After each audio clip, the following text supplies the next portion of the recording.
At least 818 daily cases sustained for 2 weeks. The DOH explains that while the NCR shows a positive 2-week growth rate, it is still at low risk. Government data shows daily cases in Metro Manila this week are all under 200.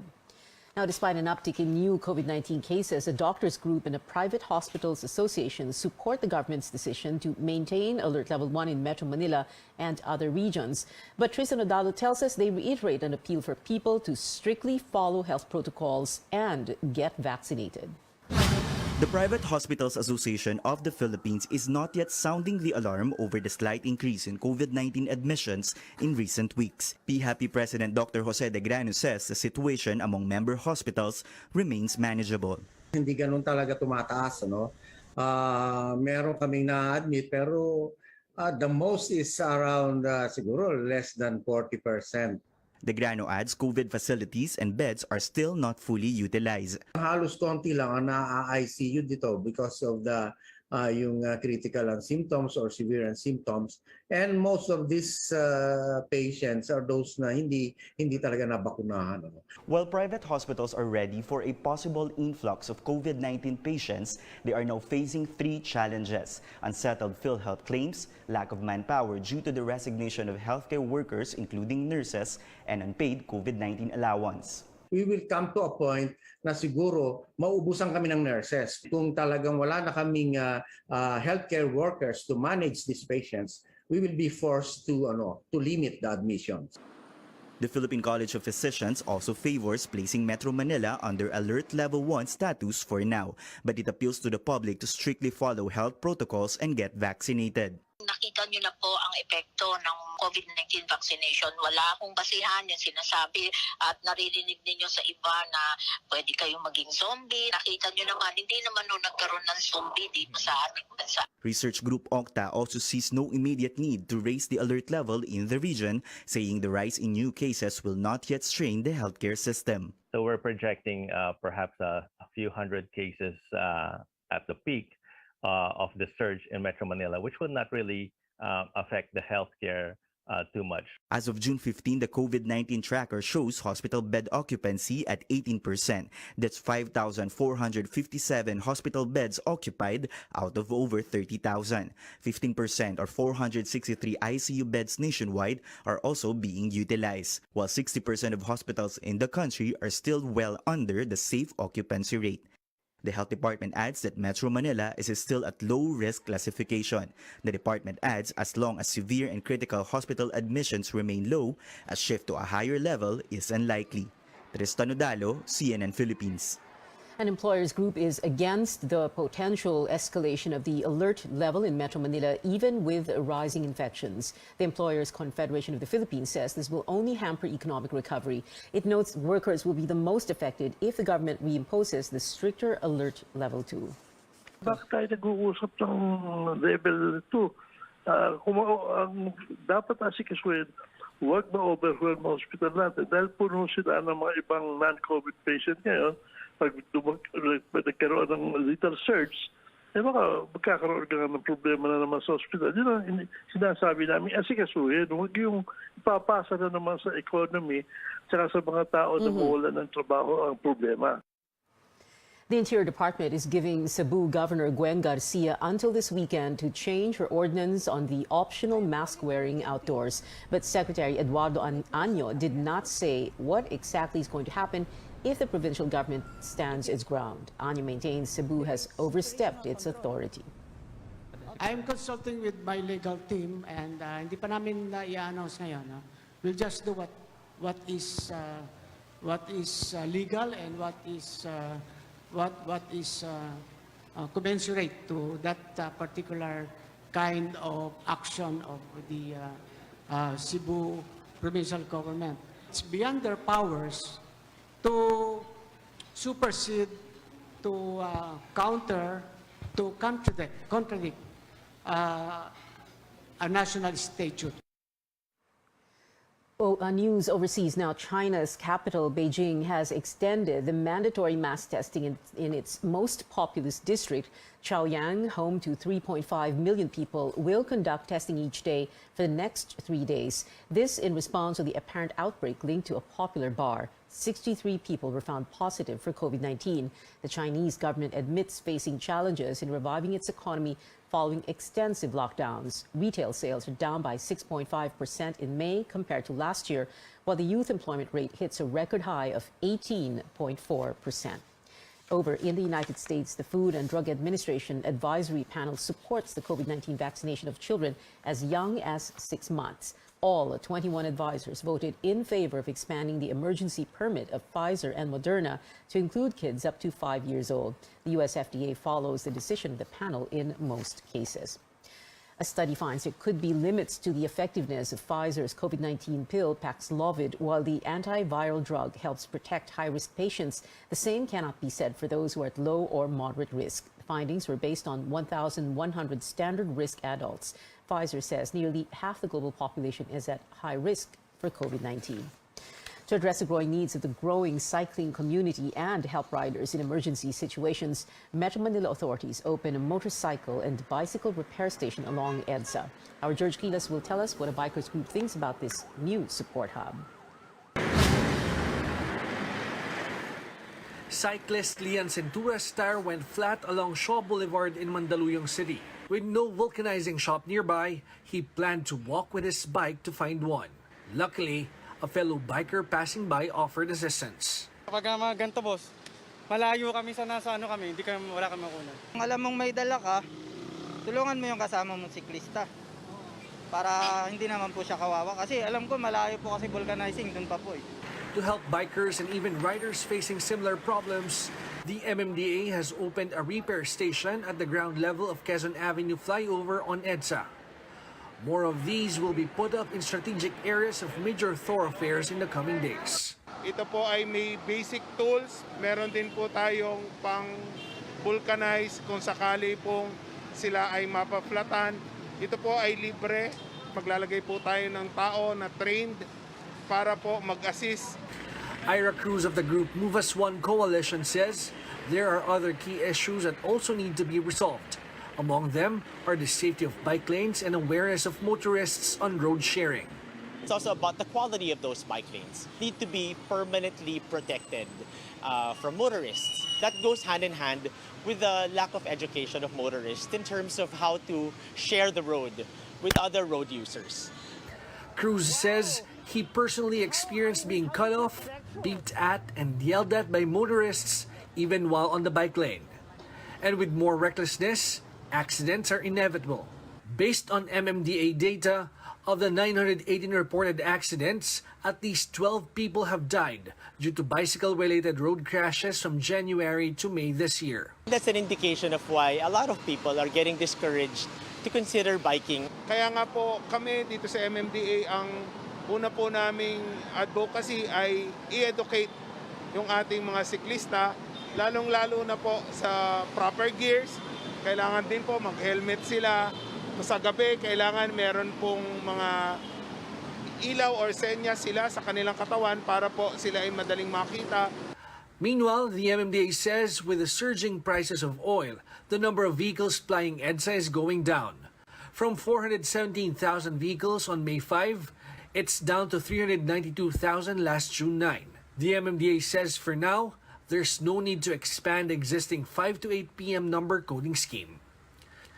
George Cahiles, CNN Philippines. Up next on Newsnight, police insisting there is no legal basis yet for them to take the hit-and-run driver Jose Antonio San Vicente into custody. Spokesperson Jean Fajardo tells us why. And we're getting more details on the oath-taking of Vice President-elect Sara Duterte, a peek at her inauguration gown. Next, only here on CNN Philippines.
Welcome back to Newsnight. Police say there is no legal basis for the SUV driver in the controversial Mandaluyong hit-and-run incident last week to be taken into custody after appearing in public yesterday.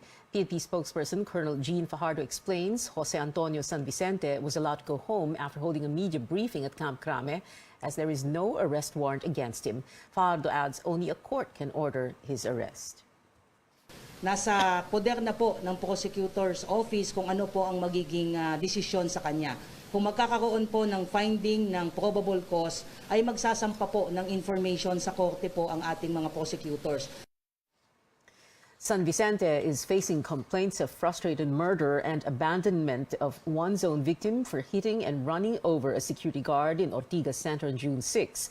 A hearing is set at the Mandaluyong Prosecutor's Office on Friday. Fajardo also denies insinuations that the PNP is extending special treatment to San Vicente, saying they're following due process. She says PNP officer in charge, Lieutenant General Jose Vicente Danao, does not know San Vicente's family. Hindi po kilala ng ating officer in charge yung pamilya po nitong ni Jose Antonio San Vicente. It so happened, based on my information, ay meron pong nilapitan itong tatay na po pwede pong makipag-usap kay OIC kung po pwede nga po silang umapir dito sa Camp Crame.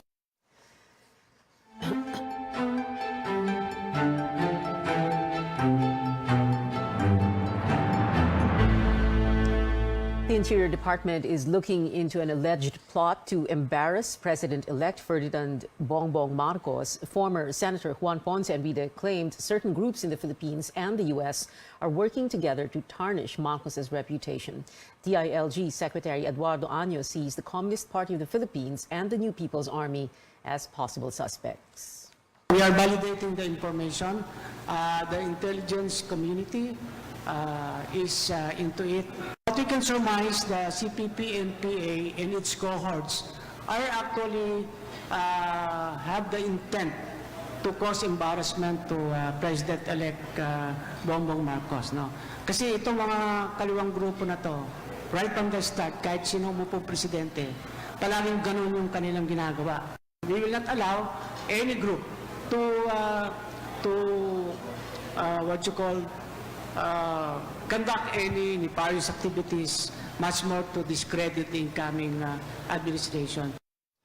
Año says all government forces are on alert against any possible threat linked to the inaugurations of Marcos and Vice President-elect Sara Duterte. Outgoing Tourism Secretary Berna Romulo Puyat takes her oath as the next Deputy Governor of the Bangko Sentral. BSP head Ben Diokno swore her in as the central bank's 5th Deputy Governor this afternoon. Puyat will oversee the Program Management Office for the new BSP complex in New Clark City, as well as regional operations and other programs. She will also sit as Vice Chairman of the Board of Directors at the Philippine International Convention Center and as an alternate of the BSP Governor to select governing boards. Vice President-elect Sara Duterte's attire for her upcoming inauguration has been unveiled. Davao-based designer Silverio Anglacer shared a sketch of a Filipiniana gown outlined with green on the right. Is that the right or the left side? On the left side.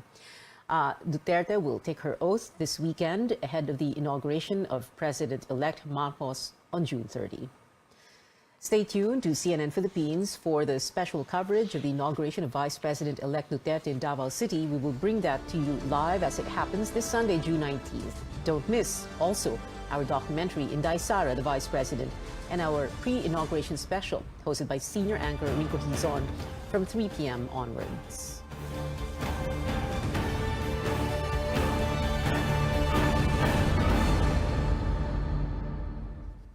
The United States is optimistic about relations with the country's incoming administration following the visit of State Deputy Secretary Wendy Sherman to the Philippines last week.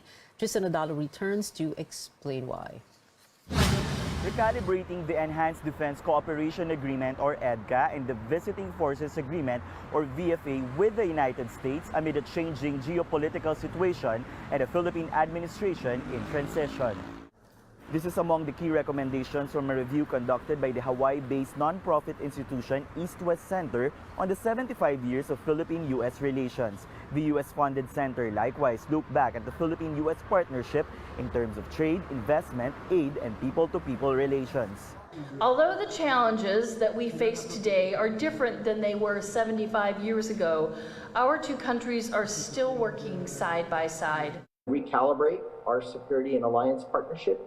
That includes not only the restored VFA, but also the EDGA agreement to look at new ways of working together on training and defense modernization. Sit down and figure out what elements of the Indo-Pacific Economic Framework could be moved forward in the interests of both countries to expand trade and investment, technology. In terms of security cooperation, 37 joint military exercises or Balikatan have been conducted since 1991. The Mutual Defense Treaty is also the oldest military alliance in the Indo-Pacific region. The bilateral trade between the two countries is valued over $25 billion as of 2020. The U.S. also donated more than 33 million COVID-19 vaccines. Partnership in terms of aid and disaster response also prospered in the last 7 decades. We have a very high priority in engaging the new administration in Manila on our relationship. And you can imagine the areas that we will cover. Our alliance issues, our military cooperation, defense cooperation, how the Philippines would like to interact with the Indo-Pacific Economic Framework. The United States hopes that these key findings can help the U.S. to chart the course of its ties with the Philippines in the next 6 years under the Marcos presidency. Tristan Odalo, CNN Philippines. Shifting gears, keeping your cash on hand might seem like the most convenient option, but when it comes to your savings, finance experts say it might be best to try other routes. Our senior correspondent Lois Calderon has more. Filipinos are getting creative in saving money. There's the Ipon Challenge that can help grow savings of up to over 100,000 pesos in 1 year from setting aside little amounts each day. But they're kept in piggy banks, plastic water bottles, in drawers or even vases. Iniipon ko yung mga 20 na bago ngayon na coins. 2 baboy yung alikansya na plastic, nakakaipon na kami na isa, nakakapuno na. Aabot ng 5,000. Before po sa bangko, naglalagay po ako sa bangko ng pang savings. Tapos ngayon po, minsan sa bahay na lang din para less hassle. But those coins and banknotes hidden at home are becoming costly for the Bangko Sentral ng Pilipinas money printing activities. The BSP asked the public to recirculate those coins so it does not have to mint more and instead boost state coffers to fund social services and contain the coronavirus. To help savers in remote towns, banks have to bring financial services closer to the unbanked. Most of our kababayans live from a hand-to-mouth existence. They get paid by the hour.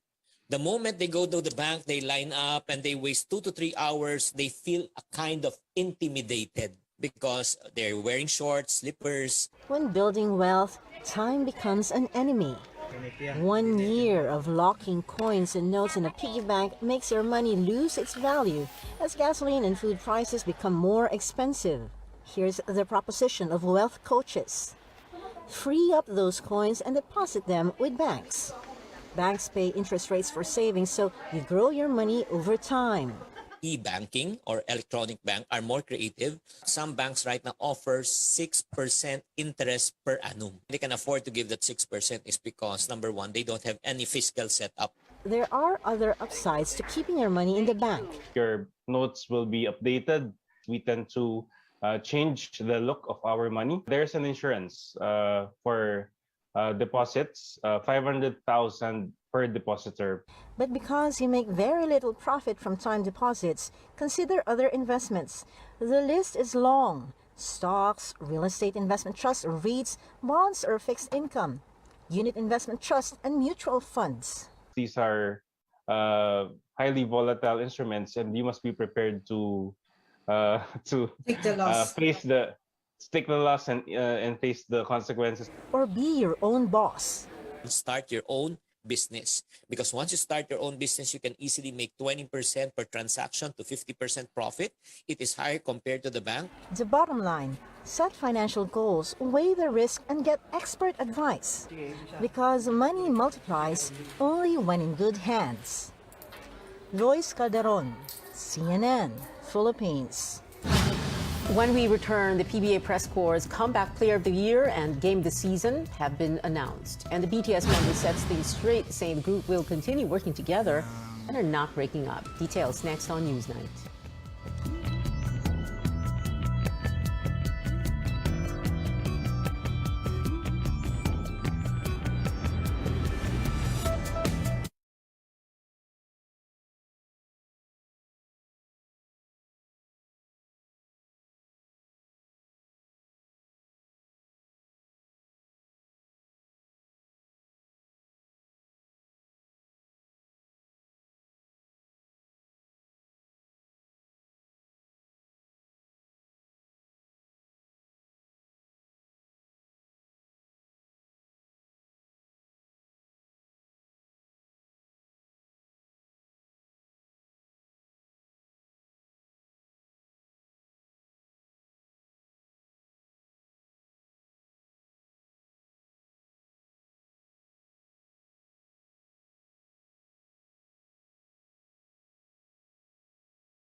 You're watching CNN Philippines. President Duterte is set to confer honors on a new set of national artists tonight. The event was scheduled at 4 this afternoon, but it has yet to begin. The 8 recipients for 2022 are Agnes Locsin for dance, Salvacion Lim Higgins or Slim for design, Nora Honor, Ricky Lee, and Marilu Diaz-Abaya for film and broadcast arts, Jimeno Abad for literature, Fides Cuyugan Asensio for music, and Tony Mabesa for theater. Abad and Lee spoke to CNN Philippines earlier this week with advice for aspiring artists and what the award means to them. I'm happy with the message that it sends that scriptwriters are also filmmakers. Kasi usually, pag pinag-usapan yung pelikula, director, artista lang nababanggit. Pag may festivals abroad, hindi na-imbita ang writer. Mga posters. This is a way of reminding people na andito kami. Kami yung pinagmulan ng pelikulang ginawa, yung istorya. You cannot demand from the writer, no, you write this way, you write that way. No. Every writer finds his own way with language. Mm-hmm. In other words, the writer finds his own way through the lexical wilderness on language. You make your own clearing. You make your own clearing within that language. That is style. The honor recognizes Filipinos who have significantly contributed to Philippine arts and culture. More of our kababayans getting honored this time on the hard court for the PBA Press Corps Awards. Junmar Fajardo of the San Miguel Beermen will be named Comeback Player of the Year, returning after a year of absence because of a tibia fracture. The Meralco Boats' Alain Maliksi is Mr. Quality Minutes, while the thrilling San Miguel versus Northport match is the game of the season. Awards night happens on June 21st, 7 p.m. at the Novotel Manila Araneta Center. Entertainment news now. Here's a first look at Barbie's famous partner in crime for the live-action film. Hollywood heartthrob Ryan Gosling will play Ken in Greta Gerwig's Barbie. The new photo has gone viral, with netizens imagining the team-up between Gosling and Margot Robbie as the titular character. The movie, inspired by one of the best-selling toys of all time, is set for release on July 21st next year. And in K-pop, Jungkook of BTS clarifying the Grammy-nominated act is not disbanding and will continue with activities together. In a live stream Wednesday, the vocalist said that they still have plenty of work to do as a group and that they will keep filming their show Run BTS. BTS recently announced that it is going on a break to focus on solo pursuits. Jungkook also told fans they're taking time off to gather energy. And that is it for now. Join me again on News.ph at 7 p.m. I'm Pia Ontiveros. And before we go, here are tips on how you can make an energy smart home. Let's watch this.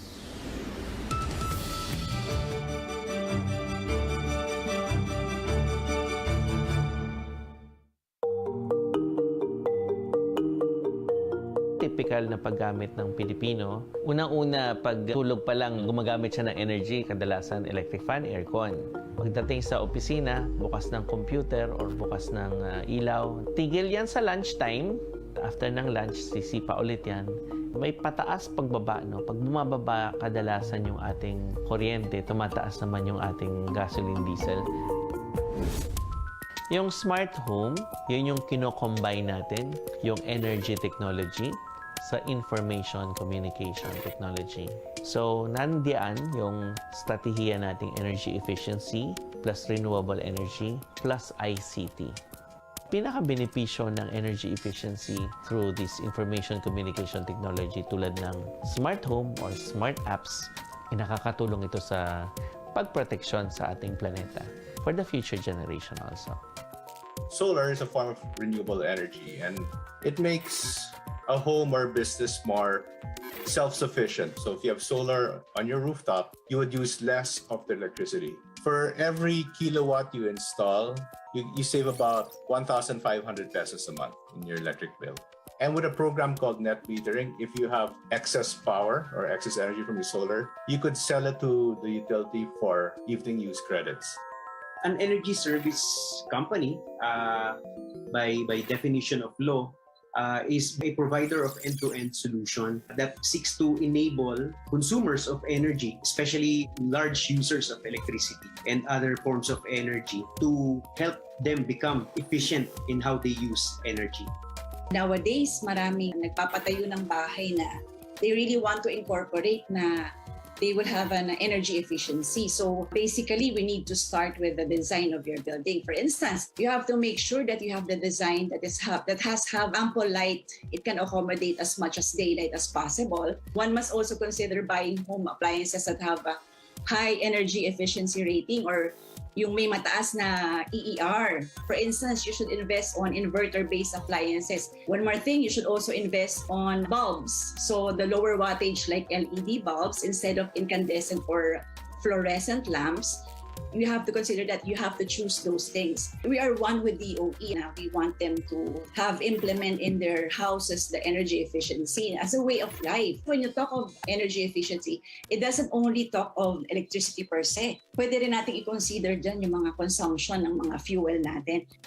It is really important not just for people to know about the importance of saving energy, but to really adapt energy efficiency as a way of life, because our sources of energy are also dwindling. So it's really important for everyone to not just be aware of its importance, but to really practice energy efficiency and really make it as part of their life.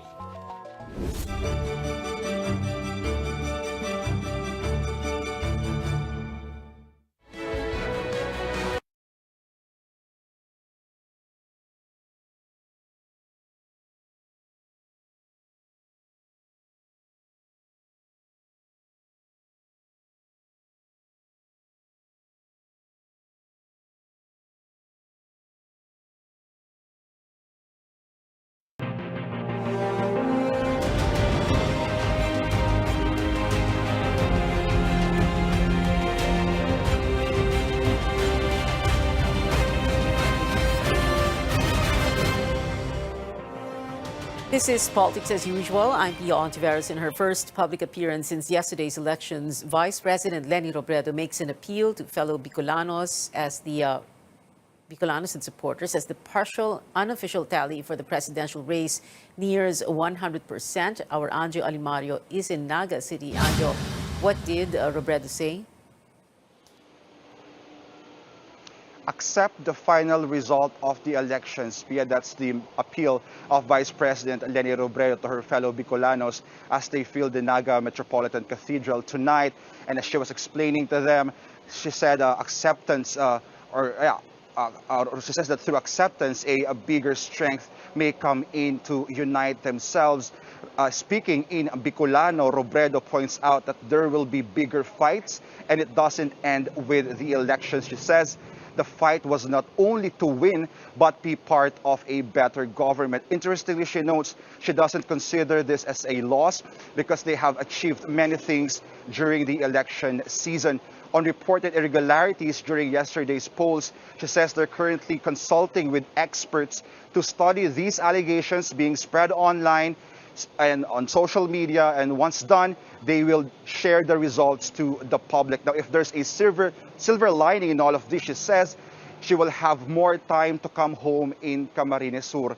Her final message to her supporters: do not regret every effort, every sacrifice. She knows that they did everything. And Pia, from that speech alone, you can already sense from that tone that she herself is already at peace, regardless of the outcome of the elections. She has always said that she gave it her all. And meanwhile, there's a separate pasasalamat for her supporters in Metro Manila on the 13th, Pia. Anjo, a while ago, I was speaking to Myla Villanueva, chair of PPCRV, and she did address that issue of the patterns, variants. She was saying that she had invited different math experts from different universities, and so far, as of this evening, they have not found anything.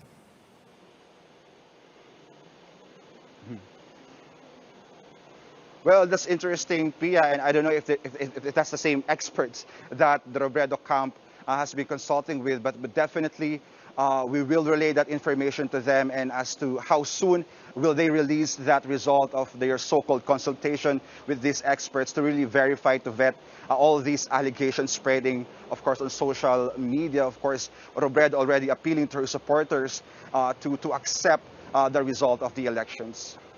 Anjo Alimario there, reporting live from Naga in Camarines Sur. Now, still with us, former presidential spokesperson Edwin Lacerda, political consultant. Edwin, a while ago, sinabi na nga ni Myla no, na yun na nga, yung wala pa silang nakikita. Another important thing that came up during the campaign was this Google Trends. No? Right. So a lot of people kasi were saying, we have surveys, but meron kaming problema sa survey kasi medyo parang bakit si BBM ang leading. So tingnan na lang natin tong Google Trends na to. Was that did that help the campaign or did that make things worse? I think the purpose of the survey really is it's a tool that is most beneficial for the campaign team itself, not the people. Because the reason for the survey is, apart from the number, the horse race, the figures, that's not the most important thing. If you're a member of the campaign team, you're looking at the meat, the substance of, for instance, where are the numbers, where are we growing, where are we not, where are we lagging behind, what things did we do at this particular survey period that did us well, that did us badly. So those are the things that hinihimayan eh. If your tendency is to refer to Google Trends and say, malakas tayo and all that, well and good. But that depends on how you interpret it. But ano yung substance nun? Anong sinasabi ng Google Trends that the surveys tell us? Remember that a survey, it's a very direct question. Sino ang binoto mo? Right. Ang Google Trends, it's searching for the name. At the very least, at the minimum, it indicates awareness and increased interest. Now, some people would equate increase of awareness or interest as conversion. And that's where the problem is, because Google Trends is fundamentally sentiment agnostic. If I search your name, Pia Ontiveros, it doesn't mean anything except that, sino ba itong si Pia Ontiveros? It doesn't say, uy, gusto ko siya, uy, kakainis yan. Iboboto ko siya. Hindi, ano na, it's really sentiment agnostic. Yeah. So, but, you know, when you look at Google Trends, and they themselves say, we're not a pollcaster, and the people who use Google Trends, they come up with their own rules for AI. So you draw it, and they have their own rules. The algorithms yan eh. Ikaw magagawa ng rules. You set the rules. And depending on the rules, itong lalabas na resulta. And so what we're seeing is, mukhang iba ang na-predict ng Google Trends, or at least those who are using the data on Google Trends, and it didn't come out that Lenny won. The thing lang with the survey was one thing was clear, and the reason for the variance is, maybe perhaps hindi nakukuha ng Google Trends ang DNE. Kasi sila ba ay nagsa-search in the first place? Ano bang ginagamit nila? What do they use Google search for in the first place? But clearly, because malaki ang DNE class sa Google, sa Pulse Asia, it confirmed what we're seeing right now in the elections. Because we're fundamentally, malaki ang ating DNE class. And that's the only reason why tama si survey at nagkulang si Google Trends. Tama si survey at nagkulang si Google Trends, or tama si survey at mali si Google Trends? At mali si Google Trends. At least dito sa bansa natin. Sa bansa natin, yeah. Okay, final words, Edwin, before we let you go. We are gonna let Edwin go na ba? Yeah? We have to, yeah. I think, you know, the report from Bicol was, at least maganda yung sinabi ni VP Lenny. Mas klaro pa yon. It was clear, accept the results of the election, we can do better things, we can do more things apart from the election proper itself. Kasi she has, you know, raised the passion of the people, make them more civic conscious, and maraming pwedeng gawin after the election. So that's why the passion should not end dito sa election lang. Let's harness it. Let's turn our rage, our anger, our frustration, our denial, the 5 stages of grief into something positive. And that's what we're looking at. And maybe on Thursday, when she addresses the supporters, it would be something... Friday. If she addresses the supporters on Friday, maybe that's something we can see some good out of that and continue this whole movement of good governance, transparency, and accountability. Hindi nagtatapos ang laban ni Lenny at ng taong bayan. Edwin Lacerda, thank you very much for being here. I was going to say, I hope you see you again. Bukas ulit. Tapos Thursday, tapos Friday na naman. You're becoming a regular here. Thank you so much, Edwin. Thank you. We'll be right back after this very quick break. Stay with us.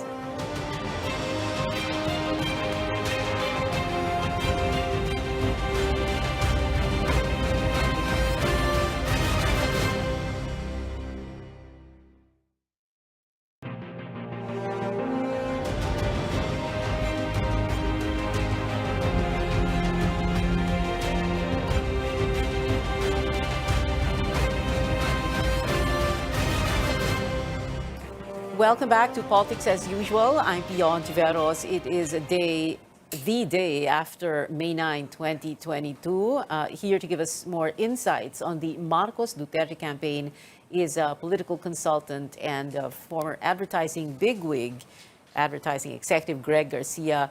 Hi, Sir Greg. Thank you very much for joining us. You have this smile on your face. Good evening. No, you said some nice things about me, so. That's why you're smiling. Okay. All right. You weren't surprised with the results, right? You were expecting this. Well, the surveys were very clear. Very clear, yeah. It wasn't a surprise, really. The numbers came out the way it was from the start naman, since last year. A lot of pollsters and experts have said that Lenny had a cap of 20%, so pretty much stayed there, you know. Yeah, okay. Well, The opposition. Sorry, yeah, not, the opposition. not necessarily Lenny, the opposition. Yeah. All right. A while ago, I was speaking with Edwin Lacharte here in the studio. So, napag-usapan namin Google Trends, and he was saying there really was a problem with using Google Trends. Also, napag-usapan itong sinasabing variants or patterns, no? And Myla Villanueva of PPCRV herself addressed it, saying that she invited math experts over, and they're looking at all these numbers, and so far, she says, they have not seen anything. So, what are your thoughts on that? I really think the opposition have to, in a sense, they have to face reality. The numbers are just too wide as predicted, and if I were them, I'd, just pull back and start planning already for the next election, and really review where did we go wrong. Mm-hmm. It was very clear in mind from the start where they were going wrong, but they just did not. I'm guessing they did not. Hindi nila pinansin yung mga comments, and I'm really surprised, and maybe it gives credit to the saying, too many cooks may spoil the broth, and maybe there were too many cooks in the campaign. I don't know, but I heard there were many cooks really. How many? 10, 20, 30, 40, 50. But I mean, they said that the entire film community, production community, creative community, And when there are two creatives there and they're fighting, patay ka na, as they say. Okay. So when you say that so many things went wrong, can we go over what happened? I mean, I guess this would be a very good masterclass, if you will, on political campaigns, no? In terms of messaging, ano yung naging problema ng Lenny campaign? Okay, let's start from the beginning. One, every election you must define it. Is it a continuity election or a change election? You start with that, no? When you know it's a continuity election, then you've gotta play and do another game and not be a change message. So I was surprised that they never even considered that, I think. Second, look at the message. Sa tapat na, tapat ba, whatever. Sa gobyernong tapat, angat buhay lahat. Gobyernong tapat. Was that a problem? Are there data to show that people did not consider this government as tapat? They did not. Precisely, but when you look at the numbers of Duterte, it's high. So to me, tapat wasn't the problem, So why were they using that when it is not perceived as a problem of the people? At the end of the day, it's the people you're talking to, Mm-hmm. And the people you say tapat, gobyernong tapat, and they say tapat naman to Mm-hmm. Okay. So there was a disconnect, I think, in the messaging, and I think it wasn't just that. They did come up with a lot of lines. They had this Rosas ang bukas. They were Kulay rosas ang bukas. Kulay rosas ang bukas. Yeah, they were so esoteric, Whereas when you look at the BBM campaign, it was so single-minded, They knew that unity was important. They knew that the country was coming from a pandemic. They don't want to. People don't like trouble. They just want to get back to normal. Mm-hmm. And when you see people fighting or people, kumbaga sa kalye, ayaw mo na makakita ng mga sanggano, Pag nakakita ka ng sanggano, medyo matatakot ka, Ba't nag-aaway pa hanggang ngayon? Well, that's the same thing that Edwin Lacharte has been bringing up since yesterday, na dun sa mga FGD, sa focus group discussions, ayaw talaga ng tao ng yung combative, nag-aaway, nang-aaway. Yeah. Okay. Tama yun. Yun. Basagulero, Ayaw ng mga tao ng basagulero.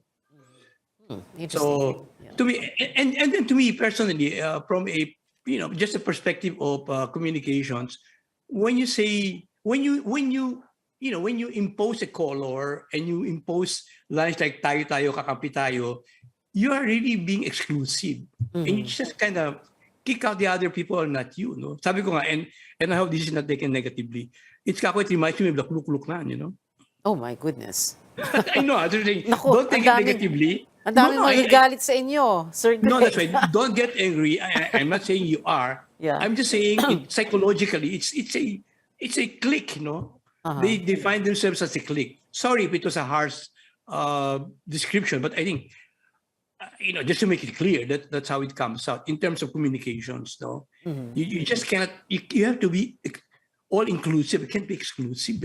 Yeah. So Well, they I did don't- try I to don't be get it. inclusive, and they said tao sa tao, puso sa puso.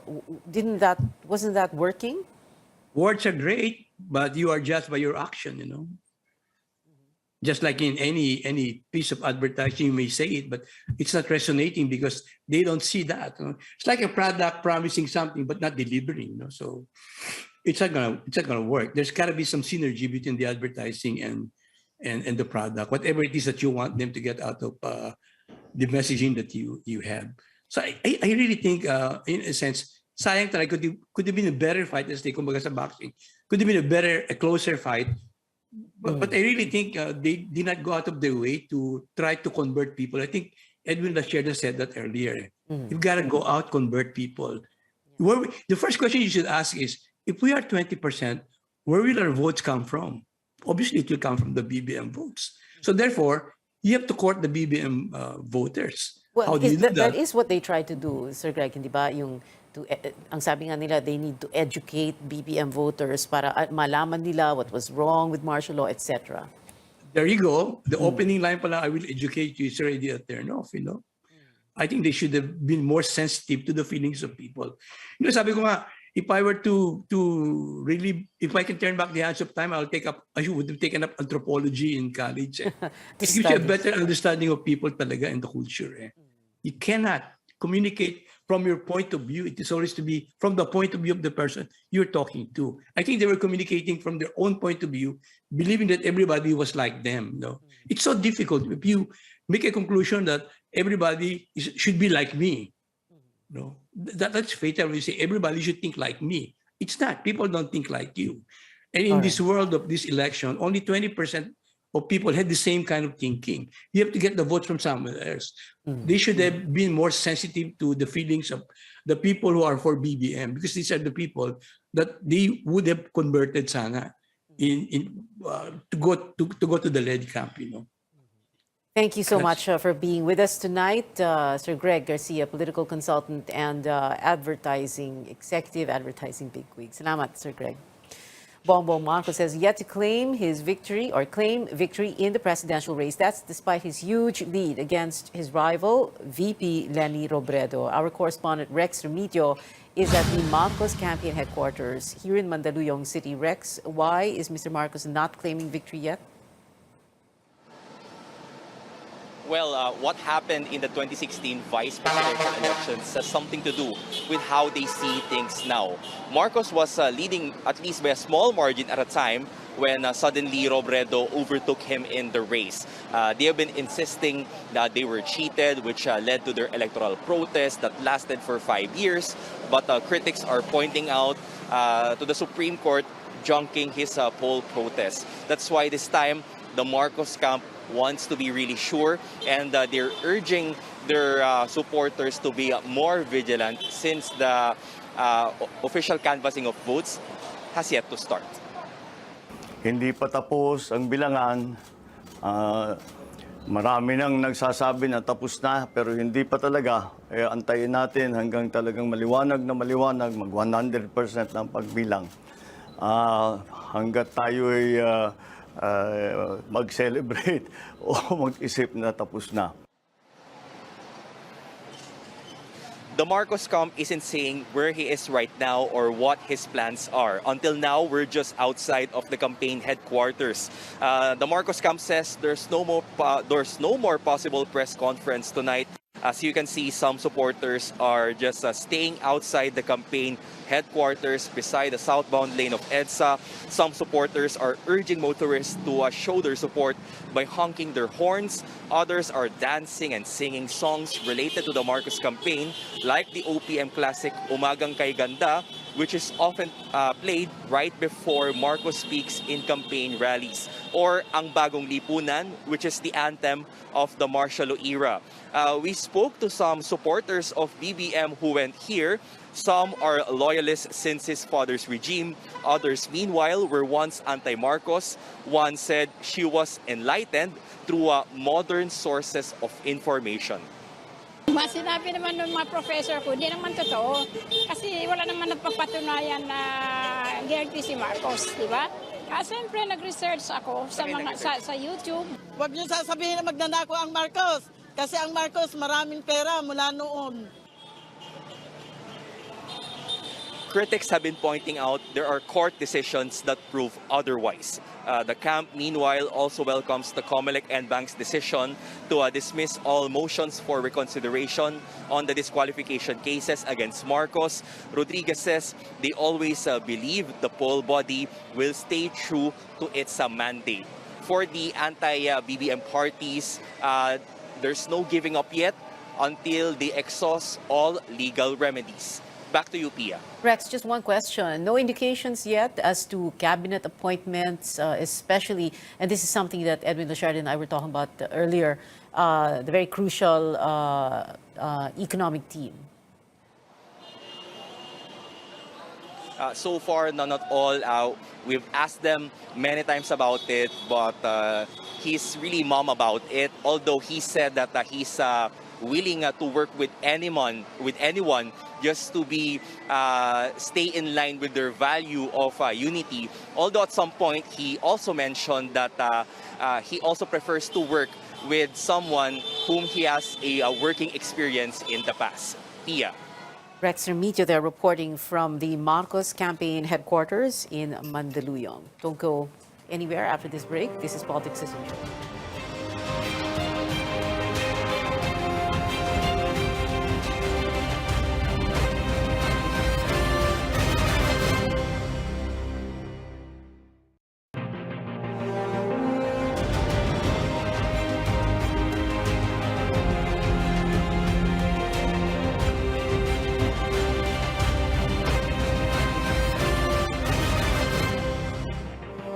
We're on our final stretch. Here to give us his election assessment and outlook is political analyst Richard Heydarian, which he had been doing since last night. He was with us here in the studio last night, but he's joining us now via Zoom. Hi, Richard.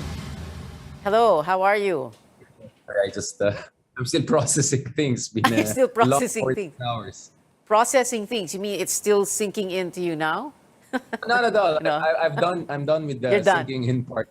It's more like processing information with all of the interviews and all we have been doing over the past 48 hours. Okay. Yeah, I was about to also introduce you as Richard Heydarian, the half Ilocano who was almost born on Marcos Highway. I think I got a little bit of flack on Twitter. It's like, we don't care if you're happening. I just had to say, I told already on Manpur, I was born almost in Marcos Highway. Just some trivia, just in case people are interested. Yeah, okay. Well, we're interested in this. Just, Edwin Lacharte was here a while ago. I was also speaking to the chair of PPCRV, Myla Villanueva. Napag-usapan yung patterns, variants. Now, this has been going around social media since last night. And the Lenny supporters saying that, this probably proves that something went wrong. So Myla addressed that issue, and she said that she had invited math experts from different universities, and so far, as of tonight, they have not found anything. What does this mean to you? Right. Again, I'm also not very surprised with that. We have seen this, let's say, strategy of denialism for quite some time. We saw that with the bashing of the surveys, including very authoritative surveys, which were consistently correct and spot on almost throughout the elections. We have seen all sorts of alternative indicators, including Google Trends being used, something which is laughable to anyone who has basic idea of how these things work. I mean, interest levels, you can manipulate that. Interest level has nothing to do with voter preference. I've been hearing this, so we're just seeing the latest version of the same denialism. I don't even know if it's a strategy anymore. I think this is just some sort of emotional outburst by people who do not want to see the facts. I mean, you and I, Pia, we have been mentioning the facts on the ground. I've been saying, where are the adults? Because, if you're an adult, you're going to come out and say, you see, maybe we won, maybe we lost. This is the lay of the land. We want to move forward, whether winner or loser. You want to move forward based on verified data and facts and reasonable indicators. And you can pull some mathematician or statistician, whatever, here and there. Anyone can do that, right? But the point is that when you subject this to peer review, to the established consensus of experts, you're going to see a very different results. So now I'm not surprised. It's the latest version we're seeing. Now, I think Vice President Leni Robredo last night, I broke that down live on a different channel while doing my tour last night. She came out and said it was not a concession speech per se, but she said we're going to respect the democratic process. At the same time, we want to get down to the bottom of any irregularities. I see no problem with that. Don't throw out the baby with the bathwater. Respect the process as a whole. Look at possible irregularities. Do something about it. I think that was a mature speech by Leni Robredo. I think she should set that example more and more so that we don't see this kind of preposterous alternative facts coming out here and there. Okay, a few things, Richard. So tonight, Anja Alimari was reporting that Leni spoke again in the Naga Cathedral, and she said, and we quote, to accept the final results. That's what she said, and it was much clearer than early this morning, yung 2 o'clock in the morning speech niya. At the same time, speaking of surveys, what we're seeing here is that, yes, the surveys were right, after all. Yeah, Pulse I mean, Asia, they're very Pulse spot. Research, Lilo, every last one of them. Yeah, I mean, except the Senate one, though, I mean, I think I don't think even Robin Padilla saw it coming, but I think more or less the surveys were spot on in terms of the gaps. I mean, it was almost a 1.5-way race, not even a 2-way race, because the ratio is 2-1 almost between number 1 and number 2. And as I said, in fairness to Leni, she was not against just Bongbong Marcos. She was against the unity tandem of Sara Duterte and Marcos. That's why it was always hard. And I always said, if you look at Pew Survey, World Value Survey, up to 60% of Filipinos fall into a category that we can call democratically ambivalent. Ang hanap po ng tao ay husay, competence, fire, decisiveness. Now, did the campaign of Leni Robredo tap into that yearning? I'm not very sure about that. And I'm not saying this now. You can go through my tweet. I am sure, Pia, you have seen some of my tweets. I've been subtly telling different camps where they have been going wrong. I'm not attached to any camp. I have no color, right? Of course, I want more competent presidents than not, obviously, right? Okay. But I've been saying this. I've been sending these signals. It seems some people are trying to filter it out, whether for emotional reasons or they do want to hurt the feelings of some strategists who are not doing their job or don't know what the hell they're doing. All right. Richard Hidarian, political analyst. Thank you so much again, Richard. We'll be seeing you in the next few days, I'm sure. Salamat. Thank you for joining us. We've been told before, don't talk politics at the dinner table or the family reunion or in Viber groups and risk digital warfare. But we can talk about it here at this table on this show, your weekly political appointment fix, politics as usual. I'm Pia Ontiveros. See you back here next Tuesday, 8 p.m.